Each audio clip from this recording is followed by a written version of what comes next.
Finding Faith, the Finding Home series, Book 2, written by B.E. Baker, narrated by Jennifer Jill Araya.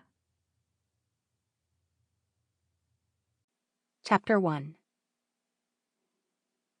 By the time my friends turned 7, not a single one of them actually believed in Santa. Ironically, that's the year my faith in the big guy began. I was skeptical from the start. A fat, bearded man shoots down chimneys or climbs through windows to deliver presents to lots of kids he doesn't even know? He travels via a sleigh that's powered by flying deer? Yeah, right. I always gravitated towards science and math, because their clear-cut answers helped make sense of the world. I learned about Occam's razor while preparing my science fair project in 2nd grade. It dictates that all other things being equal, the simplest explanation is probably the correct one. That's why, the Christmas after I turned 7, when all my friends were catching up to what I'd known all along, that Santa's a big, fat phony, I began to believe. After all, that year I woke up to a decorated tree with blinking lights and a whole truckload of fancy, beautifully wrapped presents. My options to explain this baffling event were 1.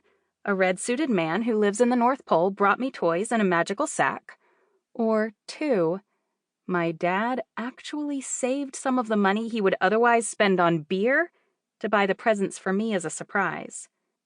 I could count on one hand the number of times Dad left the house, if I excluded walking around the corner to the auto repair place where he worked, or walking to the convenience store for more alcohol. In fact, if I hadn't learned to steal tiny amounts of cash from my dad's paycheck stash, my little sister Gertrude and I wouldn't have even had hot dogs and ramen to eat. Trudy and I still twitch every time we pass a hot dog stand. It was clear, given what I knew, that Santa must exist. I stand up and clear my throat. Almost 100 sets of eyes turn toward me, and the thrill I feel every year when Sub for Santa season commences fills my chest. Large nutcrackers stand guard by the door, and faux holly garland drapes along every surface.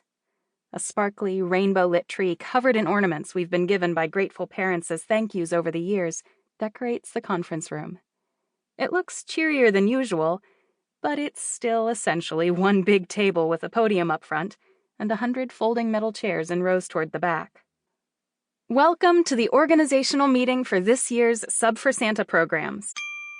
Sample complete. Ready to continue?